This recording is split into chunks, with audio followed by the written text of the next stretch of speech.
નમસ્કાર મિત્રગણ લોકો, તો સ્વાગત છે તમારું આપણા વ્લોગની અંદર 50 દિવસ 50 વ્લોગનો। આજે છે દિવસ 33, વ્લોગ નંબર 33, તૈન તગડા।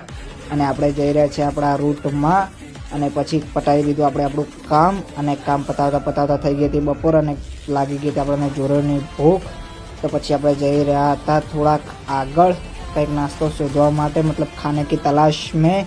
અને પછી શોધતા આપણે પહોંચી ગયા આપણા મિત્રની લારીએ, જય જલારામ દાળ પકવાન। અને પછી ત્યાં જઈને આપણે આપી દીધો મસ્ત મજાના સ્પાઇસી દાળ પકવાનનો ઓર્ડર અને થોડી રાહ જોતાની સાથે આવી ગયા હતા આપણા દાળ પકવાન। તો પછી આપણે મસ્ત ગરમ દાળ પકવાનનો માણ્યો આનંદ, સાથે હતી જોરદારની છાશ। અને પછી નાસ્તો કરીને આપણે પહોંચી ગયા ઘરે આરામ કરવા અને પડી ગઈ હતી રાત અને હતી રસ્તામાં ફાટક બંધ અને વધી ગઈ હતી ઠંડી, તો આપણે ચલાવી દીધું હતું શરીરે સ્વેટર અને પછી ઓફ રોડિંગ કરતા જઈ રહ્યા હતા આપણે બજાર તરફ, એટલે કે ક્વિક સુવિધાના ઓર્ડર મારવા માટે।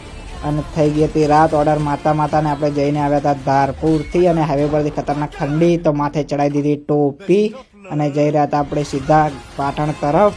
અને પછી સીધા પહોંચી ગયા આપણે આપણા મિત્રની દુકાને, એટલે કે નીતિનભાઈના ત્યાં, કેમ કે આપણે હતું ને કંઈ ખાસ કામ, તો પછી મળ્યા નીતિનભાઈને ને પછી મળીને પહોંચ્યા ઘરે।